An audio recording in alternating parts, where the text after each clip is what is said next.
Cette édition, la toute première d'une soirée d'infos sur les antennes de la radio-télévision guinéenne. Et pour l'entamer ce soir, direction sans plus tarder la salle des réunions du ministère des Finances où le chef du département de l'économie et des finances et son staff du côté guinéen ont conféré longuement avec l'équipe de la mission Banque mondiale et la Fonds monétaire en visite de travail chez nous. La discussion porte, vous le savez, sur les modalités de reprise de ce partenariat entre la Guinée et les institutions de Bretton Woods. Alassane Diogo Barry, synthèse.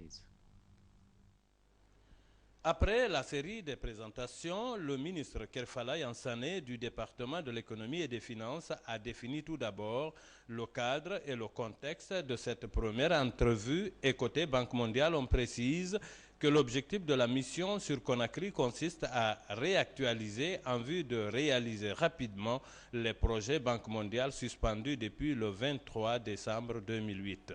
Des projets qui touchent des secteurs vitaux du développement dans des domaines aussi divers que variés, à savoir l'électricité, l'agriculture, les mines, l'urbanisme, les travaux publics, la décentralisation et les transports. Côté gouvernement, il a été exprimé une série de besoins urgents à satisfaire, toutes choses qui passent par une levée de suspension des décaissements en faveur de la Guinée. Suspension en vigueur depuis 2 ans maintenant, plongeant les projets de développement guinéens dans une paralysie sans précédent. Comment repartir rapidement de cette situation et mettre la Guinée sur la voie du progrès? Telle est la question centrale qui a dominé les débats lors de cette rencontre. Je peux déjà vous confirmer que le gel qui avait été institué depuis le 23 décembre 2008 sera levé dès lundi mardi. Et déjà hier, le président de la République a officiellement écrit à la Banque mondiale, au président de la Banque mondiale, pour présenter effectivement son gouvernement qui est prêt à travailler selon toutes les mesures légales et juridiques. Et pour ce qui est maintenant de la suspension due aux arriérés, et il n'est un secret pour personne, que vous savez tous aujourd'hui, que la Guinée a des arriérés vis-à-vis de la Banque mondiale, et qui sont assez substantiels de l'ordre de près de 60 millions de dollars. Cependant, toutes les mesures sont en train d'être prises et nous pensons que d'ici la fin de février, ces arriérés seront apurés et la reprise effective sera là.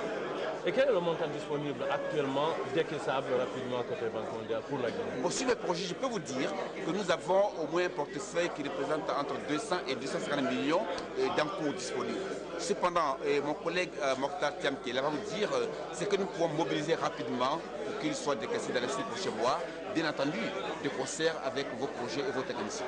La Banque mondiale pourrait décaisser dans les 150 millions de dollars entre d'ici de juin à décembre prochain, dans des projets qui rapportent des ressources aux populations, de l'emploi aux populations, etc. Donc c'est ça notre rôle, hein, d'être le plus flexible possible au niveau du portefeuille de la Banque mondiale pour que des décaissements rapides puissent se faire ou en juin ou au plus tard en décembre et de l'ordre du maximum que la Banque pourra mettre en place pour la Guinée actuellement.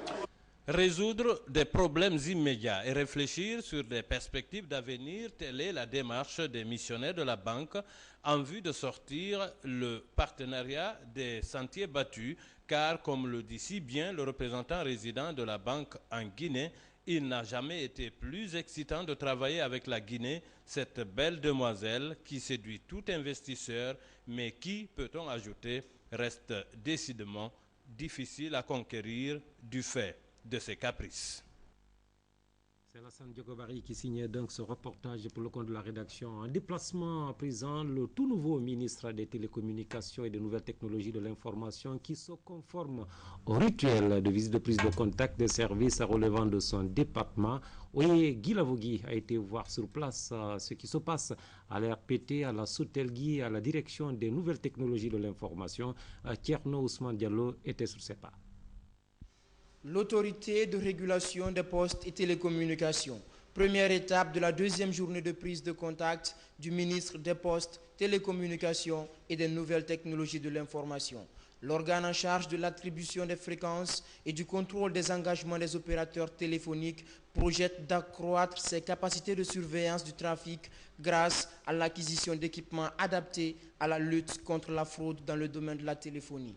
Au début de l'année 2010, 7000 appels internationaux en destination de la Guinée auraient échappé au contrôle de l'ARPT. Un manque à gagner attribué aux fraudeurs de plus en plus équipés. Mais à la fin de l'année 2010, le chiffre aurait été revu à la baisse. Vous êtes condamnés à beaucoup travailler, plus que les autres. Parce que toutes les conditions nécessaires, matérielles, sont créées pour vous, pour bien rendre. Vous avez un chantier très gros. Pour qu'on réussisse dans ce département, il faut que vous leviez, il faut que vous travaillez réellement. Sinon, on ne pourra pas opérer ce changement que nous aspirons tous. Les équipements de la RPT modernes contrastent bien avec ceux de la Direction des nouvelles technologies de l'information et de la communication. Ici, pas de connexion Internet, les pièces sont étroites. À certains endroits, des couloirs sont aménagés pour servir de bureau. À quelques pas de la RPT, la Sautelgui. À ce niveau, les délestages électriques inquiètent les responsables de la société. Pour juguler le mal, un moteur de 1000 kVA y est installé avec un besoin de 180 litres d'essence par heure. Les dépenses sont jugées coûteuses. À cela s'ajoute la nécessité d'introduire les nouvelles technologies dans certains centres comme celui de la facturation.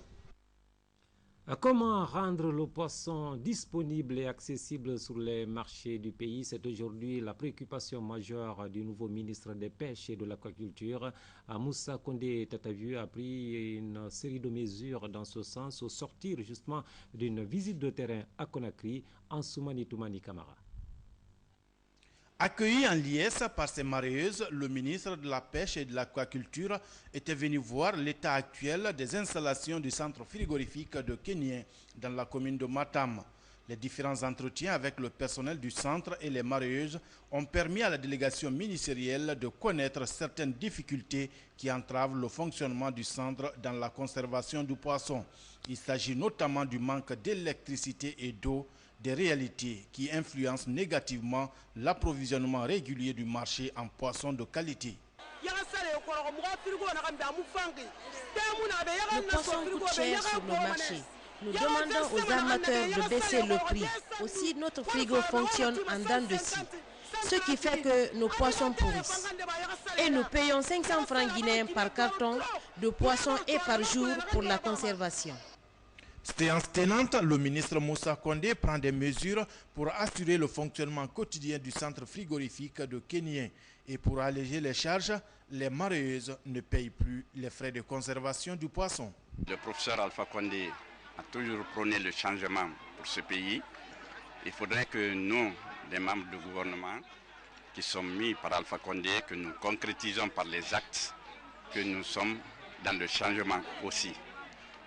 Ainsi, les premières mesures que j'ai eu à prendre au nom de mon département, au nom du professeur Alpha Condé, j'ai dit que tous les jours, nous allons octroyer un fût de carburant aux femmes. Nous avons vu aussi qu'il y a des chambres qui sont là et qu'une seule personne gère au détriment de toute la population. Et c'est pour ça que j'ai décidé aussi de prendre une chambre et mettre à la disposition des marieuses et des femmes, des pauvres femmes qui vivent du jour au jour. C'est un chef vraiment qui veut travailler. Parce que vraiment, il faut qu'on se dise la vérité. Il est venu vraiment pour travailler. Ça, ce que M. Condé a fait aujourd'hui, vraiment, c'est la première fois que moi j'ai vu ça. Moi, je ne parle pas pour la démagogie, je ne parle pas pour... parce qu'il est devant moi. C'est la première fois que moi j'ai vu ça. Sur la même lancée, le ministre projette des séances de travail avec l'ensemble des armateurs autour de la récurrente question liée à la rareté et à la cherté du poisson sur le marché guinéen. Autre souci majeur de la nouvelle équipe gouvernementale, la question de l'amélioration de la gestion des structures sanitaires de la capitale et du pays profond. Pour ce faire, le nouveau ministre de la Santé et de l'Hygiène publique a rencontré récemment à Conakry l'ensemble des travailleurs et surtout des collaborateurs qui sont chargés de la gestion des deux grands hôpitaux de la capitale et des structures sanitaires des communes de la capitale Conakry. La synthèse de cette rencontre avec Souri Kera. Si un secteur vital a connu une détérioration spectaculaire de ses activités ces dernières années, en République de Guinée, c'est bien le département de la santé et de l'hygiène publique. En décidant ainsi de réunir les acteurs des CHU et centres médicaux communaux de la capitale autour de la même table, Dr Namanketa indiquera la nécessité de la rupture conformément à l'idéal du changement du professeur Alpha Condé. J'assigne à chaque équipe de direction ici présente les tâches suivantes. La mise en place des conseils de discipline avec communication de leur composition au ministère. La mise en place d'un système de contrôle des présences dans les services et pendant les gardes. La définition de la structure organisationnelle des services d'urgence dans chaque hôpital. L'établissement de la situation du personnel par service en indiquant les besoins réels. L'établissement de la situation des produits pharmaceutiques et des comptes financiers de chaque hôpital. Pour le respect de toutes ces mesures, un tour de table des membres du cabinet ainsi que les responsables des structures concernées a permis de passer au peigne fin tous les obstacles au fonctionnement correct des centres de soins. Il s'agit surtout de la gestion des ressources humaines, matérielles et financières qui devenaient de plus en plus un casse-tête dans nos hôpitaux. La moralisation de la profession médicale, l'amélioration de la gouvernance et la gestion des produits sont autant de défis que le nouveau ministre compte relever avec l'implication de tous. Le moment est venu de nous remettre en cause et de changer de comportement pour améliorer les résultats actuels de nos structures. Dans cette voie, je sais a priori compter sur chacun de vous, mais j'attire aussi l'attention sur le fait que seuls les efforts seront désormais récompensés. Pour s'assurer de la concrétisation de toutes ces directives, une mission de contrôle de l'Inspection générale de la santé se rendra dans les structures concernées dans les 10 prochains jours. Bien voilà, nous reviendrons plus en détail dans l'actualité également, mais pour le compte de l'édition de 20h30 sur les tout premiers résultats liés à la campagne d'action sécuritaire enclenchée pour ce qui est de la lutte contre le stationnement prolongé des véhicules et les embouteillages à Conakry, des résultats palpables. Nos reporters étaient sur le terrain. Abdoulaye Diallo et Mohamed Lamine Camara reviendront de plus en plus sur cet important sujet de l'actualité. Voilà, c'est pratiquement terminé pour le compte de ce petit format de la rédaction de la radio-télévision guinéenne. Merci de nous avoir accordé votre attention. Ensemble avec notre réalisateur Tierno Ousmane Diallo, nous espérons vous retrouver pour le grand journal de 20h30. Bonsoir, excellent suite de programme.